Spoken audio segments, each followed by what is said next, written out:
Hello friends, मैं Amrendra Kumar. Welcome to AG point. मैं उम्मीद करता हूं कि आप लोग बहुत अच्छे होंगे। चलिए, आज हमारा जो क्लास होगा वह भारत में फ्रांसीसी कंपनी का आगमन। हालांकि इसके पहले मैं 2 क्लास बना चुका हूं आप लोग को भारत में यूरोपीय कंपनियों के आगमन में, जिसमें भारत में पुर्तगालियों का आगमन, डचों का आगमन, अंग्रेज़ों का आगमन, डेनों का आगमन।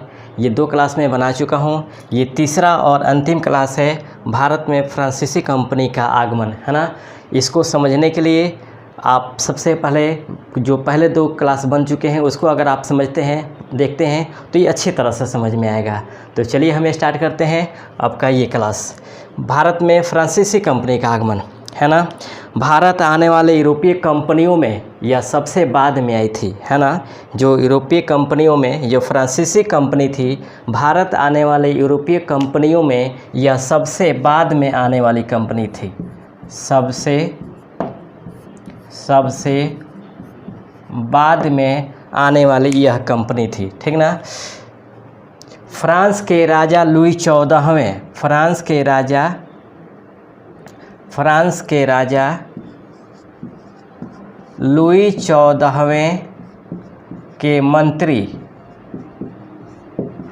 कोलबर्ट ने 1664 में फ्रेंच ईस्ट इंडिया कंपनी की स्थापना की थी। फ्रेंच ईस्ट इंडिया कंपनी की स्थापना की थी। ये जो कंपनी था, इसे राज्य का विशेषाधिकार प्राप्त था, साथ ही इसे वित्तीय अधिकार प्राप्त थे, है ना। फ्रेंच ईस्ट इंडिया कंपनी को राज्य का विशेषाधिकार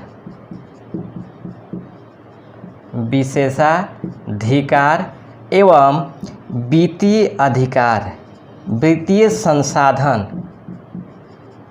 वित्तीय संसाधन प्राप्त थे। इसलिए यह एक सरकारी कंपनी थी, है ना। इसलिए यह एक सरकारी कंपनी थी। समझिएगा, भारत आने वाले जितने भी कंपनियां थी उसमें ये एकमात्र सरकारी कंपनी थी। सरकारी कंपनी इसलिए कहा जाएगा क्योंकि इसमें फ्रांस सरकार का पैसा लगा था, है ना। उसे फ्रांस सरकार का पैसा लगा था, इसलिए भारत में आने वाले कंपनियों में यह एकमात्र सरकारी कंपनी थी। ठीक, उसके बाद भारत में फ्रैंको कैरोन, इसके बाद भारत में फ्रैंक कैरोन,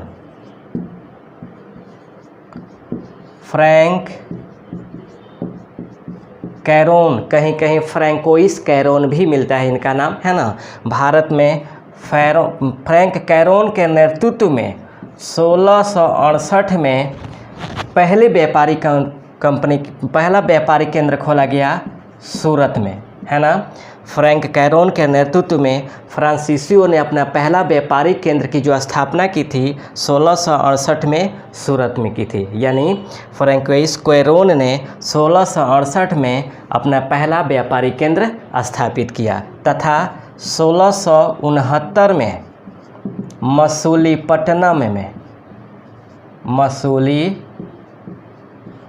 में अपना दूसरा व्यापारिक केंद्र स्थापित किया। इसी तरह आपको चंद्रनगर, करिकाल, माहे, यानम इत्यादि क्षेत्रों में अपने व्यापारिक केंद्र को स्थापित किया। फिर से समझिएगा, फ्रैंकोइस कैरोन के नेतृत्व में या फ्रैंक कैरोन के नेतृत्व में फ्रांसीसियों ने अपना पहला व्यापारिक केंद्र का जो स्थापित किया वह 1668 में सूरत में किया था। दूसरा जो स्थापित किया था 1669 में मछलीपट्टनम में। इसके अलावा चंद्रनगर, कारिकाल, माहे, यनम इत्यादि में स्थापित किया था, है ना। इसके बाद आते हैं फ्रांसिस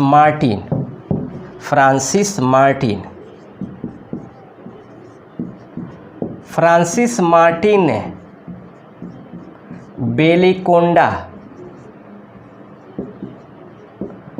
बेलिकोंडा के सूबेदार शेर खां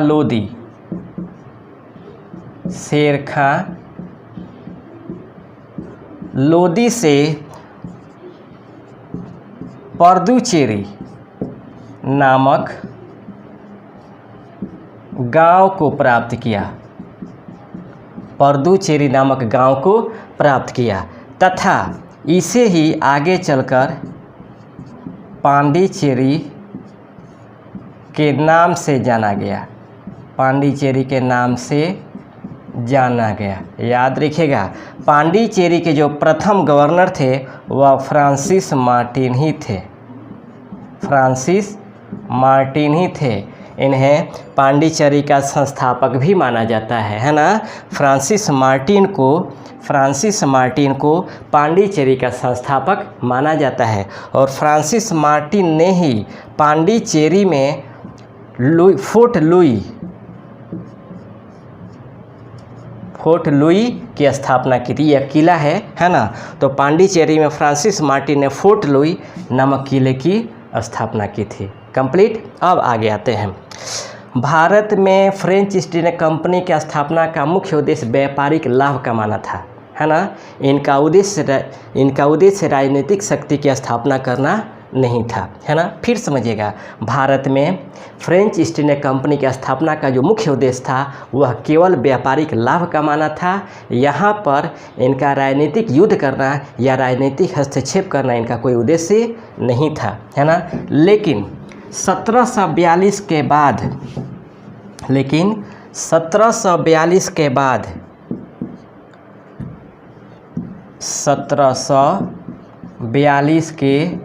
बाद फ्रांसीसियों ने व्यापारिक लाभ का उद्देश्य को छोड़कर, व्यापारिक लाभ कमाने के उद्देश्य को छोड़कर राजनीतिक मामलों में हस्तक्षेप इनका प्रथम उद्देश्य बन गया, है ना।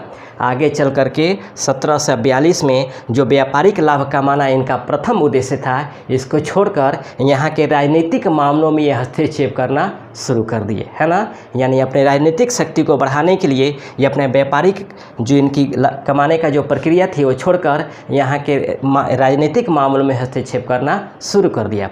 और जब फ्रांसीसियों ने यहाँ के राजाओं के राजनीतिक मामलों में जब हस्तक्षेप करना शुरू किया, तब यहाँ पहले से जो व्यापार कर रहे होते हैं अंग्रेज, इनसे संघर्ष प्रारंभ हो जाता है ना।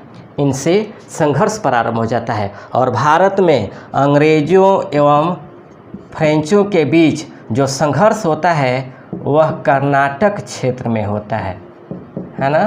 कर्नाटक क्षेत्र में होता है, इसीलिए इसके संघर्ष क्षेत्र को कर्नाटक का युद्ध के नाम से जाना जाता है, कर्नाटक के युद्ध के नाम से जाना जाता है। फिर समझिएगा, भारत में जो फ्रेंच ईस्ट इंडिया कंपनी थी उसका मुख्य उद्देश्य था व्यापारिक लाभ कमाना, लेकिन वह व्यापारिक लाभ के उद्देश्यों को छोड़कर यहाँ के राजनीतिक मामलों में हस्तक्षेप करना शुरू कर दिया अपने शक्तियों को विस्तार करने के लिए। इसीलिए पहले से व्यापार कर रहे जो अंग्रेज होते हैं उनसे इनका संघर्ष प्रारंभ होता है कर्नाटक क्षेत्रों में, और कर्नाटक क्षेत्र में लड़े गए युद्धों के कारण ही इसे कर्नाटक युद्ध के नाम से जाना जाता है। इनके बीच जो कर्नाटक युद्ध लड़े गए थे वह 3 कर्नाटक युद्ध लड़े गए थे, है ना। 3 कर्नाटक युद्ध लड़े गए थे। पहला कर्नाटक युद्ध लड़ा गया था 1746 से 1748, दूसरा कर्नाटक युद्ध लड़ा गया था 1749 से 1754 और तीसरा कर्नाटक युद्ध लड़ा गया था 1756 से 1763। तो आते हैं, पहला देखते हैं कर्नाटक युद्ध। प्रथम कर्नाटक युद्ध, है ना। एकदम सिंपली में समझिएगा, बहुत कहानी के रूप में मैं समझा रहा हूँ। प्रथम कर्नाटक युद्ध यह हुआ था 1746 से 1748, है ना। 1746 से 1748। इसका तत्कालिक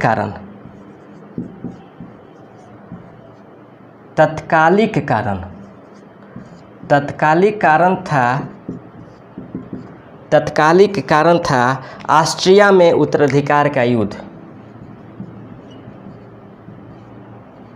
ऑस्ट्रिया में उत्तराधिकार का युद्ध। समझिएगा, यह यूरोप में अंग्रेज और फ्रेंच ये दोनों ऑस्ट्रिया के उत्तराधिकार के युद्ध में आमने सामने हुए थे, है ना। ऑस्ट्रिया के युद्ध में यानी यूरोप में ऑस्ट्रिया के उत्तराधिकार के युद्ध में ये दोनों सेनाएं यानी अंग्रेज़ों और फ्रेंचों की सेनाएं आमने सामने हुई थी और वहाँ के युद्ध का लपट भारत में भी आ गया। भारत में इसलिए आ गया क्योंकि भारत में भी अंग्रेज और फ्रेंच दोनों व्यापार करने आए थे, लेकिन भारत में दोनों कंपनियों का जो मुख्य उद्देश्य था वह व्यापार करना था, न कि यहाँ लड़ाई करनी थी, है ना। यहाँ युद्ध करना था और यहाँ पे संघर्ष करना था। लेकिन यहाँ पे अंग्रेज़ों के तरफ से जो गवर्नर थे वह बर्नेट थे और फ्रेंचों के तरफ से जो गवर्नर थे वह डुप्ले थे। ये दोनों ने आपस में समझौता किया कि हम लोग आपस में युद्ध नहीं करेंगे, है ना। भारत में इन दोनों कंपनियों ने समझौता किया कि हम आपस में युद्ध नहीं करेंगे और दोनों गवर्नरों ने अपने अपने राज्य सरकारों को लेटर लिखा कि हम लोग यहाँ युद्ध नहीं कर सकते, है ना। डुप्ले ने अपने राज्य सरकार को जब लेटर लिखा युद्ध नहीं करने के संदर्भ में तो फ्रांस के सरकार की तरफ से अनुमति मिल गई कि अच्छी बात है। लेकिन जब बर्नेट ने अंग्रेज सरकार को लेटर लिखा तो यहाँ राज्य सरकार ने चाल चली और चाल चलने के बाद ब्रिटिश सरकार ने बर्नेट को फ्रांसीसी पर आक्रमण करने का आदेश दे दिया। तब जाकर बर्नेट ने क्या किया, अपने सैनिक शक्तियों के साथ फ्रांसीसी जहाज़ों पर आक्रमण कर दिया और आक्रमण करके बहुत से जहाज़ों को डुबा दिया, जिसमें डुप्ले का भी जहाज़ था, है ना। लेकिन जब डुप्ले के जहाज़ों को डुबाया गया तब डुप्ले क्रोध में आकर के मॉरिशस के जो गवर्नर थे वह ला बोर्डाने,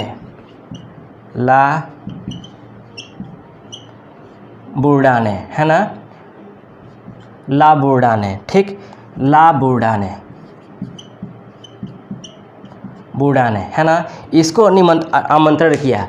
जब मॉरिशस के गवर्नर ला बोर्डाने भारत आया तो आने के बाद अंग्रेज़ों को पराजित किया और पराजित करने के बाद ला बोर्डाने ने अंग्रेज़ों के साथ एक व्यक्तिगत समझौता किया, है ना। व्यक्तिगत समझौता में ये किया अंग्रेज़ों से कि कंपनी को यानी फ्रेंच कंपनी को आप 3 लाख रुपया दीजिए और व्यक्तिगत हमें 1 लाख रुपया दीजिए, है ना। जब ये समझौता डुप्ले को मालूम चला तो ला बोर्डाने और डुप्ले में विवाद उत्पन्न हो गया और इसी विवाद को चलते ला बोर्डाने पुनः मॉरिशस लौट गया और डुप्ले जो कंपनी यहाँ पे अंग्रेज़ों के साथ जो व्यक्तिगत समझौता किया था, डुप्ले जो ला बोर्डाने ने अंग्रेज़ों के साथ जो व्यक्तिगत समझौता किया था उसे मानने से इनकार कर दिया और मानने से इनकार करने के बाद डुप्ले ने मद्रास पर आक्रमण कर दिया और मद्रास पर आक्रमण करके इसे अपने कब्जे में ले लिया, है ना। मद्रास पर आक्रमण कर इसे कब्जे में ले लिया। जब मद्रास पर आक्रमण कर इसे कब्जे में लिया, याद रखिएगा मद्रास पर पहले अंग्रेज़ों का अधिकार था, है ना, अंग्रेज़ों का अधिकार था। लेकिन ला बोर्डाने जब वापस मॉरिशस चल गया तब डुप्ले ने ला बोर्डाने द्वारा किए गए समझौते को मानने से इनकार किया और इनकार करने के बाद मद्रास पर आक्रमण किया और आक्रमण करने के बाद इसको अपने कब्जे में लिया। जब अपने कब्जे में लिया तब अंग्रेज़ों ने कर्नाटक के नवाब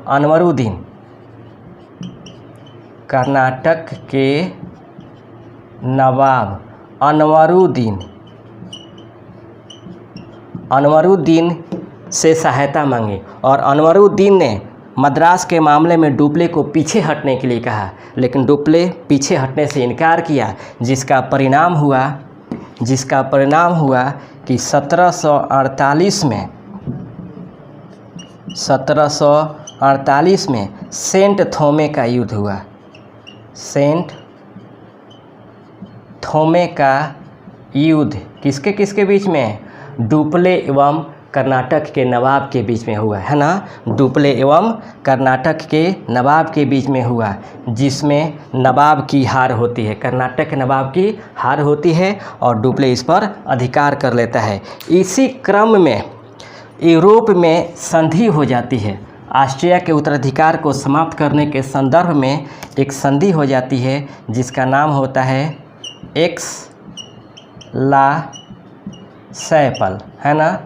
यह संधि हो जाती है 1748 में और इस संधि के तहत ऑस्ट्रिया का उत्तराधिकार का युद्ध समाप्त होता है। जब ऑस्ट्रिया का उत्तराधिकार का युद्ध समाप्त होता है तो ऑस्ट्रिया में दोनों शक्तियों के बीच युद्ध समाप्त होता है, और जब दोनों के बीच में युद्ध समाप्त होता है तो भारत में भी जो दोनों शक्तियों के बीच में युद्ध चल रहा है वह समाप्त हो जाता है। और समाप्त होने के बाद इस संधि के तहत मद्रास पर जो पहले फ्रांसीसियों का अधिकार था वह अंग्रेज़ों को दे दिया गया है ना। फ्रांस को एक्स-ला-चैपल संधि के तहत, क्योंकि मद्रास पे डुप्ले का यानी फ्रांसीसियों का अधिकार हो गया था, जब ये संधि हुई तो संधि के बाद मद्रास को पुनः अंग्रेज़ों को दे दिया गया। साथ ही अमेरिका में एक लूबर प्रांत था, लूबर प्रांत, यह आपको फ्रांसीसियों को दे दिया गया, फ्रांसीसियों को प्राप्त हो गया। और इस तरह से प्रथम कर्नाटक युद्ध समाप्त हो गया। हालांकि डुप्ले चाहता था कि हम आगे युद्ध प्रारंभ रखें और अंग्रेज़ों को पराजित करके हम भारत में साम्राज्य विस्तार को स्थापित करें, लेकिन एक्स-ला-चैपल संधि 1748 के तहत जब संधि हो गई तो युद्ध समाप्त हुआ। युद्ध समाप्त होने के बाद मजबूरी थी कि भारत में भी युद्ध समाप्त किया जाए, और इसी संधि के तहत डुप्ले ने जो मद्रास पर आक्रमण किया था, इसको अपने कब्जे में लिया था, इसे पुनः अंग्रेज़ों को दे दिया गया, और अमेरिका में जो लूबर प्रांत था वह फ्रांसीसियों को मिल गया। ठीक ना। तो इस तरह हमारा प्रथम कर्नाटक युद्ध था। अब आते हैं द्वितीय कर्नाटक युद्ध में, है ना। द्वितीय कर्नाटक युद्ध समझिएगा, एकदम कहानी के रूप में समझा रहे हैं। द्वितीय कर्नाटक युद्ध,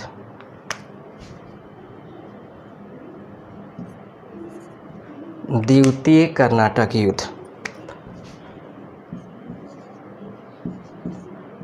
द्वितीय कर्नाटक युद्ध ये हुआ था 1749 से 1754। अब समझिएगा, 1749 से 1754 यानी 2 साल बाद, है ना, सॉरी 1 साल बाद ये हुआ था। इसमें देखिए तत्कालीन कारण में कर्नाटक तथा हैदराबाद के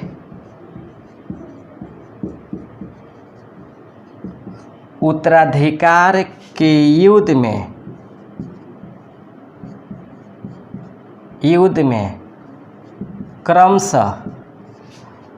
क्रमशः फ्रेंच एवं अंग्रेज़ों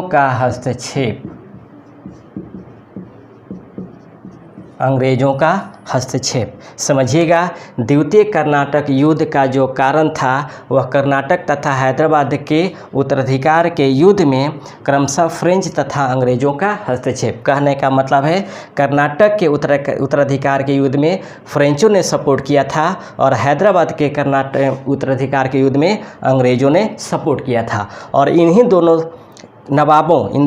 नवाबों के सपोर्ट में आने के कारण ये दोनों जो शक्तियाँ थी ये आमने सामने आ गई, और यही से के आमने सामने आने के कारण द्वितीय कर्नाटक युद्ध प्रारंभ हुआ। इस युद्ध से और बाहर यूरोप में होने वाले युद्ध से कोई लेना देना नहीं था, क्योंकि भारत में यह युद्ध प्रारंभ हुआ था। अब देखते हैं कि आखिर कर्नाटक और हैदराबाद का स्थिति कैसी थी, स्वरूप कैसा था, इसको एक बार हम समझते हैं, तब जाकर समझ में आएगा कि आखिर इस कर्नाटक युद्ध का कारण क्या था। इसका स्क्रीनशॉट ले लीजिए, क्योंकि हम एक नक्शा बनाने जा रहे हैं। ओके, चलिए तत्कालिक कारण याद रखिएगा। कर्नाटक तथा हैदराबाद के उत्तराधिकार के युद्ध में क्रमशः फ्रेंच तथा अंग्रेज़ों का हस्तक्षेप, यही कारण बना कि कर्नाटक युद्ध हुआ था। चलिए अब थोड़ा सावधानी से एकदम समझिएगा, बहुत इंटरेस्टिंग कहानी बताने जा रहे हैं। ये हमारा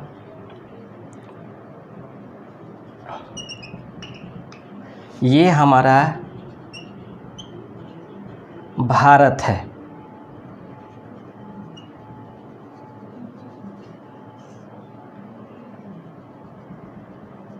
ये हमारा भारत है, समझिएगा। ये भारत में ये हमारा कर्नाटक क्षेत्र है, और ये हमारा हैदराबाद का क्षेत्र है, और ये हमारा मराठों का क्षेत्र है। ठीक, हैदराबाद में निजाम थे, कर्नाटक में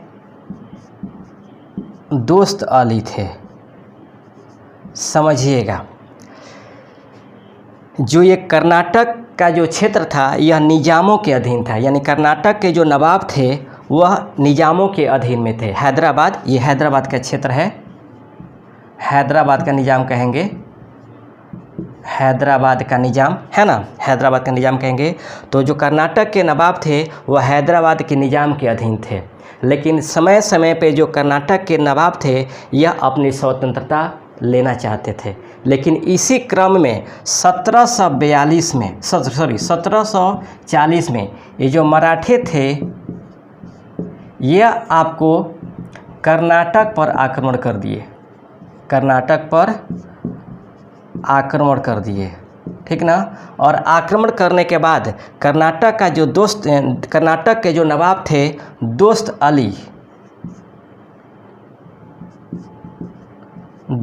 अली, इनकी हत्या कर दी जाती है। मराठा सरदारों द्वारा 1740 में कर्नाटक पर आक्रमण करके कर्नाटक के नवाब दोस्त अली की हत्या कर दी जाती है। और दोस्त अली के दामाद होते हैं चंदा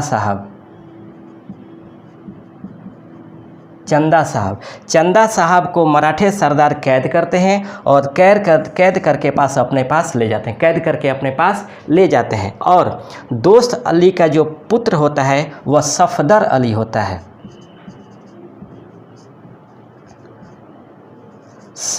अली होता है, इसे मराठा सरदार कर्नाटक का नवाब बना देते हैं, है ना, कर्नाटक का नवाब बना देते हैं। लेकिन 1743 में निजाम मराठों पर आक्रमण करते हैं, कर्नाटक पर आक्रमण करते हैं। और कर्नाटक पर आक्रमण करने के बाद जो मराठे यहाँ पे थे उनको बाहर निकाल देते हैं। फिर समझिएगा, जो निजाम थे यानी हैदराबाद के निजाम थे ये कर्नाटक पर आक्रमण करते हैं कब? 1743 में। और 1743 में आक्रमण करने के बाद यहाँ के जो शासक होता है नवाब होता है सफदर अली, इसकी हत्या करते हैं और मराठों को कर्नाटक से बाहर निकालते हैं। और निकालने के बाद सफदर अली का जो अल्पवयस्क पुत्र होता है उसका नाम होता है सईद मुहम्मद, इसे कर्नाटक का नवाब बना दिया जाता है ना। ये अल्पवयस्क होता है, अल्पवयस्क होता है ना, इसे कर्नाटक का नवाब बना दिया जाता है तथा इसका संरक्षक बना दिया जाता है अनवरुद्दीन को इसका संरक्षक बना दिया जाता है। लेकिन आगे चलकर सईद मुहम्मद की हत्या कर दी जाती है ना, और अनवरुद्दीन को कर्नाटक का नवाब बना दिया जाता है। फिर समझिएगा, आगे चल कर के सईद मुहम्मद की हत्या कर दी जाती है और हत्या करने के बाद अनवरुद्दीन को कर्नाटक का नवाब बना दिया जाता है। लेकिन दोस्त अली के जो वंशज होते हैं वह अनवरुद्दीन को कर्नाटक के नवाब के रूप में स्वीकार नहीं करते, यानी मान्यता नहीं देते। इतना तक समझ में आ गया। अब चलते हैं हैदराबाद के बारे में। हैदराबाद याद रखिएगा, उत्तर मुग़ल काल के जो मुग़ल शासक थे मोहम्मद शाह, उन्हीं के शासनकाल में 1724 में चिनक्लिज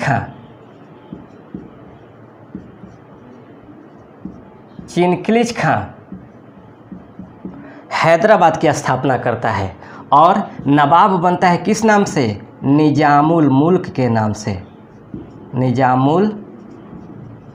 मुल्क के नाम से ये हैदराबाद का निजाम बनता है। और आगे चलकर मोहम्मद शाह ने ही इसे आसफ जाह की उपाधि प्रदान करते हैं, आसफ जाह की उपाधि प्रदान करते हैं, है ना। यही आसफ जाह की मृत्यु होती है 21 मई 1748 को। इसको मिटा देते हैं। आसफ जाह की मृत्यु होती है, आसफ जाह की मृत्यु होती है 21 मई 1748 को। जब आसफ जाह की मृत्यु होती है तब आसफ जाह का पुत्र होता है मुजफ्फर जंग तथा इसका नाती होता है नासिर जंग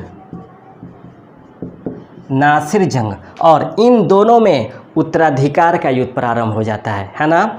आसफ जाह की मृत्यु के बाद उसके पुत्र मुजफ्फर जंग और उसके नाती नासिर जंग में उत्तराधिकार का युद्ध प्रारंभ हो जाता है ना। जब उत्तराधिकार का युद्ध प्रारंभ होता है तो यही मुजफ्फर जंग जाता है कहाँ पे, मराठों के पास, है ना,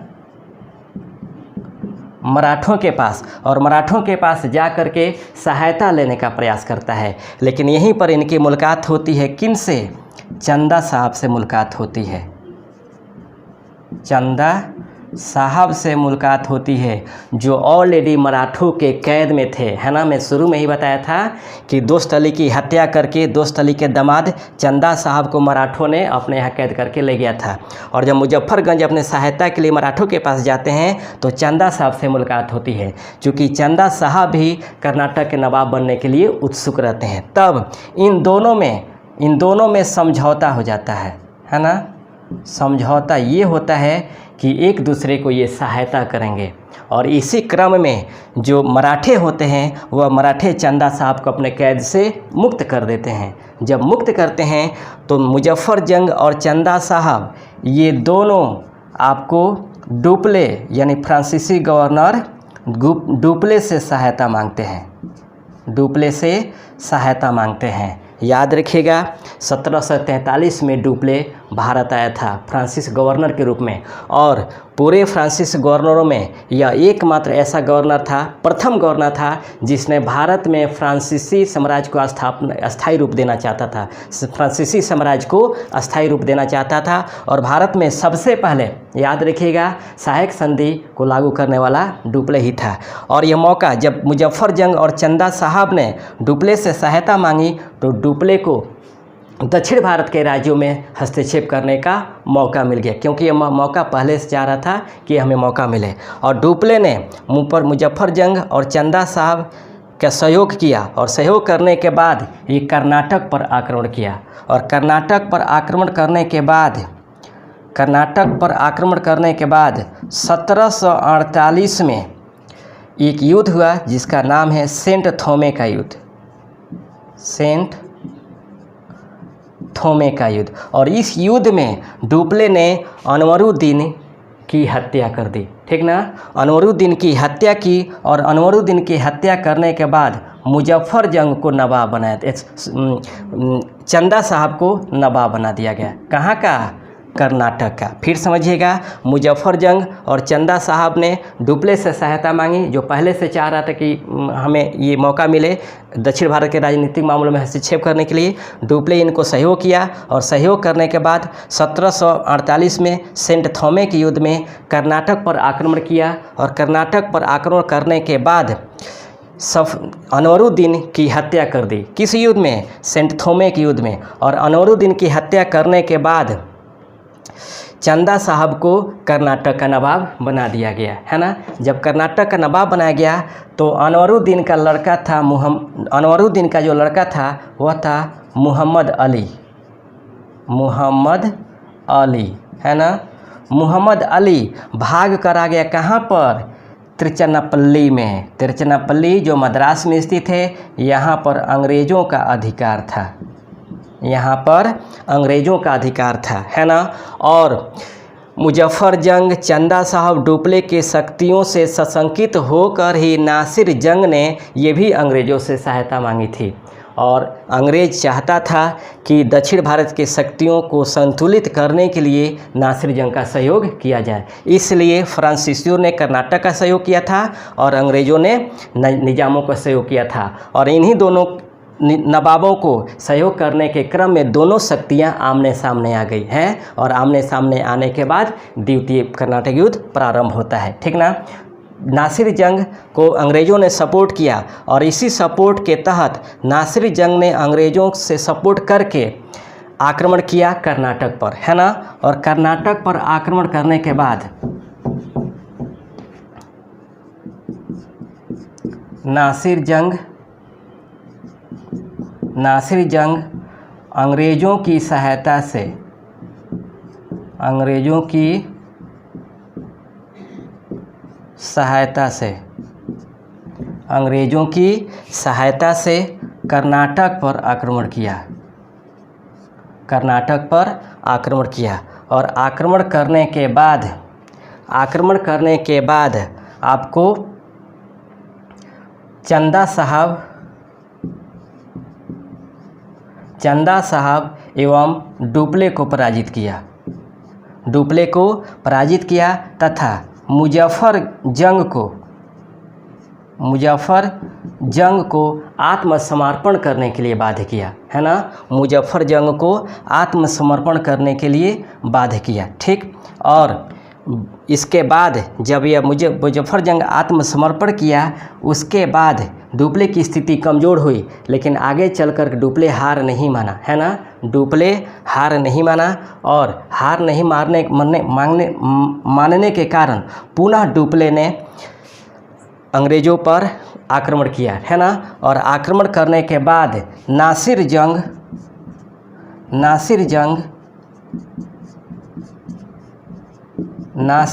की हत्या कर दी, है ना। नासिर जंग की हत्या कर दी और हत्या करने के बाद मुजफ्फर जंग को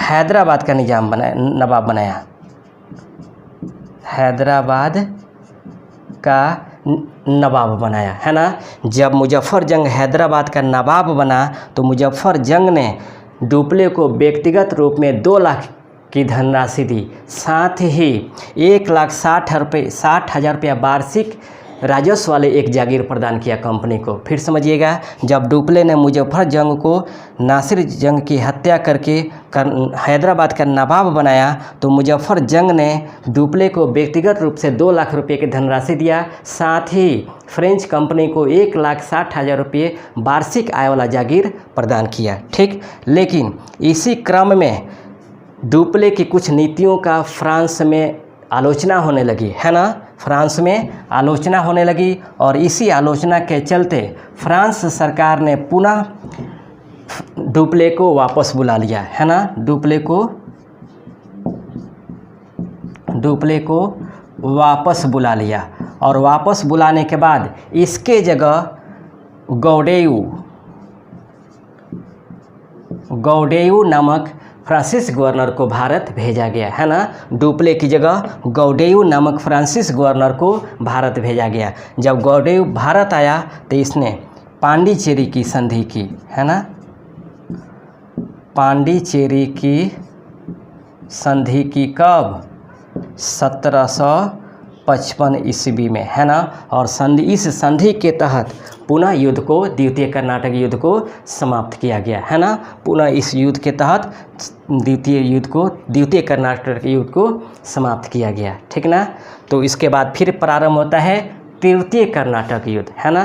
तृतीय कर्नाटक युद्ध से पहले पुनः इसे एक बार हम समझ लेते हैं, है ना। समझिएगा, रिकॉल कर लेते हैं, आसानी से समझिएगा। द्वितीय कर्नाटक युद्ध प्रारंभ होता है, कब होता है? 1749 से 1754 में। कारण क्या होता है? कारण ये होता है कि कर्नाटक और हैदराबाद के उत्तराधिकार के युद्ध में क्रमशः फ्रांसीसियों और अंग्रेज़ों द्वारा हस्तक्षेप किया जाता है। यही कारण बता है द्वितीय कर्नाटक युद्ध में। अब इसके पहले हम हैदराबाद और कर्नाटकों के बारे में कुछ समझ लेते हैं। ये जो दक्षिण भारत में कर्नाटक है, कर्नाटक का जो नवाब था दोस्त अली था और हैदराबाद के निजाम थे आसफ जाह, ठीक। जो दोस्त अली थे वो हैदराबाद के अधीन में थे, यानी निजामों के अधीन में थे, जो प्रयास हमेशा कर रहे थे कि हमें मुक्ति मिल जाए। लेकिन मराठों ने कर्नाटक पे आक्रमण किया और आक्रमण करने के बाद दोस्त अली की हत्या कर दी और हत्या करने के बाद इनके दामाद चंदा साहब को कैद करके अपने पास लेकर चले गए और दोस्त अली के पुत्र सफदर अली को गद्दी पर बैठा दिया। लेकिन निजामों ने हैदराबाद ने कर्नाटक पर आक्रमण किया और आक्रमण करने के बाद मराठों को कर्नाटक से बाहर कर दिया और कर्नाटक पर कर्नाटक पर सफदर अली की जगह उनकी हत्या करके उनके अल्पवयस्क पुत्र सईद मोहम्मद को गद्दी पर बैठा दिया तथा इसका संरक्षक बना दिया गया किसे? अनवरुद्दीन को। लेकिन यहीं आगे चलकर सईद मोहम्मद की हत्या कर दी जाती है और अनवरुद्दीन कर्नाटक का नवाब बन जाता है। जब अनवरुद्दीन कर्नाटक का नवाब बनता है तब दोस्त अली के जो वंशज होते हैं वह अनवरुद्दीन को कर्नाटक के नवाब के रूप में स्वीकार नहीं करते हैं। ये इतना ही रखिए। अब बात करते हैं हैदराबाद के। मैं बताया था कि हैदराबाद का जो संस्थापक था वह आपको 1724 में चिनक्लिच खां था, है ना। चिनक्लिच खां था, है ना। चिनक्लिच खां निजामुल मुल्क नाम से हैदराबाद का निजाम बना, जो उत्तर मुगलकालीन मुगल शाह के अधीन मोहम्मद शाह के अधीन में था। मोहम्मद शाह ने इसे आसफ जाह की उपाधि प्रदान की थी। आगे चल कर के 21 मई 1748 को जब आसफ जाह की मृत्यु होती है तब हैदराबाद में उत्तराधिकार को लेकर लड़ाई होती है और इस उत्तराधिकार के युद्ध में आसफ जाह के पुत्र मुजफ्फर जंग और नाती नासिर जंग के बीच में यह उत्तराधिकार की लड़ाई प्रारंभ होती है। इसी क्रम में मुजफ्फर जंग मराठों के पास चले जाते हैं सहायता के लिए, जहाँ उनको मुलाकात होती है किन से? चंदा साहब से। वहीं चंदा साहब जिन्हें मराठों ने कैद करके अपने यहाँ ले गए थे, है ना। और चंदा साहब और मुजफ्फर जंग के बीच संधि होती है, समझौता होता है कि हम एक दूसरे के सहयोग करेंगे। आप हमें कर्नाटक के नवाब बनाने में सहयोग करेंगे, हम आपको हैदराबाद के निजाम बनाने में सहयोग करेंगे। मराठों ने चंदा साहब को कैद से मुक्त किया और मुक्त करने के बाद इन दोनों ने यानी चंदा साहब और मुजफ्फर जंग ने डुप्ले से सहायता मांगी, जो पहले से ही गिद्ध दृष्टि लगाया हुआ था कि हमें मौका मिले कि हम दक्षिण भारत के राज्यों में हस्तक्षेप करें। जब डुप्ले से सहायता लिया तब डुप्ले ने अगस्त 1749 में, एक बात मैं छोड़ दिया था, अगस्त 1749 में आक्रमण किया और आक्रमण करने के बाद अमूर के युद्ध में कर्नाटक के नवाब अनवरुद्दीन को पराजित करके हत्या की। फिर समझिएगा, मुजफ्फर जंग और चंदा साहब और डुप्ले ने कर्नाटक पे आक्रमण किया अगस्त 1749 में और अमूर के युद्ध में कर्नाटक के नवाब अनवरुद्दीन की हत्या की। और हत्या करने के बाद डुप्ले ने चंदा साहब को कर्नाटक का नवाब बना दिया। जब चंदा साहब कर्नाटक के नवाब बने तो उन्होंने व्यक्तिगत रूप से डुप्ले को बहुत सारी धनराशियाँ दी थी। उसके बाद जब अनवरुद्दीन मारा गया तो इसका पुत्र था मोहम्मद अली। ये भाग कर आ गया कहाँ पे? तिरुचिरापल्ली में, यानी मद्रास में, जहाँ अंग्रेज़ों का संरक्षण था, है ना। लेकिन जो नासिरगंज था, यह नासिरगंज हमेशा इन तीनों यानी मुजफ्फर जंग, चंदा साहब और डुप्ले की शक्तियों से ससंगित था, इसलिए वो अंग्रेज़ों के संरक्षण में चला गया। जो अंग्रेज़ खुद चाहते थे कि हमें भी राजनीतिक मामलों में हस्तक्षेप करने का मौका मिले, और यह दक्षिण भारत में राजनीतिक अपने शक्तियों को स्थापित करने के लिए ही इन्होंने नासिर जंग को सपोर्ट किया, समर्थन किया। और इसी को लेकर के नासिर जंग ने पुनः कर्नाटक पे आक्रमण किया और कर्नाटक पे आक्रमण करने के बाद जिंजी नदी के तट पे अंततः फ्रांसीसियों को और चंदा साहब को पराजित करता है और मुजफ्फर जंग को आत्मसमर्पण करने के लिए बात करता है। जब वो आत्मसमर्पण कर लेते हैं तो पुनः आगे चल कर के डुप्ले पुनः एक बार शक्तियों से अंग्रेज़ों पे आक्रमण करता है, यानी कर्नाटक में हैदराबाद पे आक्रमण करता है। और आक्रमण करने के बाद नासिर जंग की हत्या कर देता है और हत्या करने के बाद मुजफ्फर जंग को हैदराबाद का निजाम बनाया जाता है। जब मुजफ्फर जंग हैदराबाद का निजाम बनता है तब मुजफ्फर जंग व्यक्तिगत रूप से डुप्ले को 2 लाख रुपए की धनराशि देता है, साथ ही 1,60,000 वार्षिक आय का एक जागीर देता है कंपनी को, ठीक ना। लेकिन इसी क्रम में डुप्ले का आपको फ्रांस में कुछ नीतियों को लेकर के उससे आलोचना होने लगती है। तब उसके जगह गौडेयू को फ्रांस का गवर्नर बनाकर भेजा जाता है और जब गौडेयू भारत आता है तो वह पांडिचेरी की संधि करता है 1755 में, और इस संधि के तहत भारत में द्वितीय कर्नाटक युद्ध समाप्त हो जाता है। हालांकि इस युद्ध के क्षेत्र में, इस युद्ध के क्रम में J.L. मैरियट डुप्ले के बारे में कहता है एक बात कि डुप्ले ने मद्रास में भारत की पूंजी खोज करके भयंकर गलती की, जबकि रॉबर्ट क्लाइव ने बंगाल में यह चाबी या पूंजी खोज ली थी, है ना। फिर समझिएगा, इसी युद्ध में J.L. मैरियट ने डुप्ले के बारे में कहा था कि डुप्ले ने मद्रास की पूंजी भारत की पूंजी मद्रास में खोजकर भयंकर गलती की, जबकि रॉबर्ट क्लाइव ने बंगाल में पूंजी खोज ली थी, है ना। अब हम बात करते हैं तृतीय कर्नाटक युद्ध। मुझे उम्मीद है कि आप लोग को समझ में आ गया होगा। अब हम बात करते हैं तृतीय कर्नाटक युद्ध। समझिएगा, तृतीय कर्नाटक युद्ध। तृतीय कर्नाटक युद्ध होता है वह आपको 1756 से 1763, ठीक ना। ये सप्तवर्षीय युद्ध होता है, सप्तवर्षीय युद्ध, सप्तवर्षीय युद्ध, क्योंकि 7 वर्ष यह युद्ध चलता है। इस युद्ध से ये यूरोप में युद्ध चलता है अंग्रेज़ों एवं फ्रांसीसियों के बीच, है ना। लेकिन इस युद्ध की लपट भारत में भी आ जाती है ना। इस युद्ध की लपट भारत में भी आती है, क्योंकि दोनों शक्तियाँ वहाँ भी थी और दोनों शक्तियाँ यहाँ भी थी, जो आपस में अब लड़ रही थी अपने साम्राज्य विस्तार में शक्तियों का स्थापित करने के लिए। ये सप्तवर्षीय, क्यों तृतीय कर्नाटक युद्ध को सप्तवर्षीय युद्ध के नाम से भी जाना जाता है। जब यूरोप में यह दोनों शक्तियों के बीच युद्ध प्रारंभ हुआ तो वही याग का लपट भारत में भी आया और भारत में अंग्रेज़ों एवं फ्रेंचों के बीच युद्ध होता है ना। युद्ध होता है आपको 22 जनवरी 1760 को। सबसे महत्वपूर्ण युद्ध जिसका नाम होता है वांडीवास का युद्ध, वांडीवास का युद्ध, वांडीवास का युद्ध। और इसी युद्ध में अंग्रेज़ों ने फ्रेंचों को पराजित करते हैं और पराजित करने के बाद भारतीय व्यापार से बाहर कर देते हैं, है ना। फ्रेंचों को भारतीय व्यापार से बाहर कर देते हैं। सबसे इम्पोर्टेंट, है ना।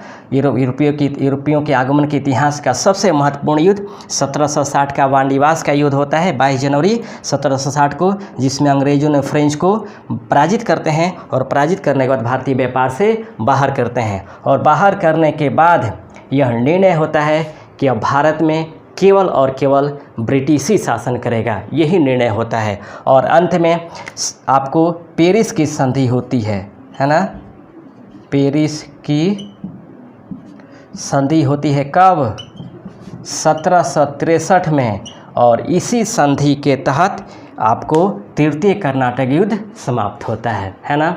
फिर समझ लीजिएगा, प्रथम कर्नाटक युद्ध 1746 से 1748 में हुआ था और प्रथम कर्नाटक युद्ध के तहत ही सेंट थॉमे का युद्ध हुआ था। याद रखिएगा, अगर पूछ दे कि सेंट थॉमे का युद्ध किस कर्नाटक युद्ध के तहत हुआ था, तो प्रथम कर्नाटक युद्ध के तहत हुआ था। और 1748 में एक्स-ला-सैपल के संधि के तहत प्रथम कर्नाटक युद्ध समाप्त हुआ था। और तत्कालिक कारण था ऑस्ट्रिया में उत्तराधिकार का युद्ध, है ना। दूसरा कर्नाटक युद्ध आपका 1749 से 1754 में हुआ था और इसका तत्कालिक कारण था कर्नाटक एवं हैदराबाद के उत्तराधिकार के युद्ध में फ्रेंचों और अंग्रेज़ों का हस्तक्षेप, जिसका कारण बना द्वितीय कर्नाटक युद्ध, है ना। और द्वितीय कर्नाटक युद्ध के तहत ही आमूर का युद्ध लड़ा गया था, आमूर का युद्ध लड़ा गया था, याद रखेंगे। और यह जो युद्ध समाप्त हुआ वह आपको पांडिचेरी के संधि के तहत 1755 में समाप्त किया गया। तीसरा कर्नाटक युद्ध 1756 से 1763 में, जिसे सप्तवर्षीय युद्ध के नाम से भी जाना जाता है ना। सप्तवर्षीय युद्ध के नाम से भी जाना जाता है। और इसी युद्ध के क्रम में भारत में अंग्रेज़ों और फ्रांसीसियों के बीच 22 जनवरी 1760 को वांडीवास का युद्ध होता है। और इसी युद्ध के तहत अंग्रेज़ों ने फ्रांसीसियों को पराजित करते हैं और पराजित करने के भारतीय व्यापार से बाहर कर देते हैं। और इसमें संधि जो होती है वह पेरिस की संधि होती है 1763 और इसी संधि के तहत तृतीय कर्नाटक युद्ध समाप्त होता है ना। तो ये था भारत में फ्रांसीसी कंपनियों का आगमन और कर्नाटक युद्ध, है ना। और हालांकि ये बाहर जाने के बाद 1954 तक चंद्रनगर, माहे, करिकाल इत्यादि पे इनका वर्चस्व रहता है, अधिकार रहता है, लेकिन इसका कोई मतलब नहीं रहता है, ठीक ना। तो ये हमारा भारत में फ्रांसीसी कंपनी का आगमन तथा कर्नाटक युद्ध हुआ। मैं उम्मीद करता हूँ कि आपको क्लास पसंद आया होगा। अगर क्लास पसंद आता है तो प्लीज़ आप सब्सक्राइब करेंगे, शेयर करेंगे और कमेंट्स ज़रूर देंगे। तब तक के लिए रहने देते इतना ही। फिर एक नया क्लास लेकर आपके लिए हाजिर होंगे नेक्स्ट टाइम में। तब तक के लिए इतना ही। Best of luck.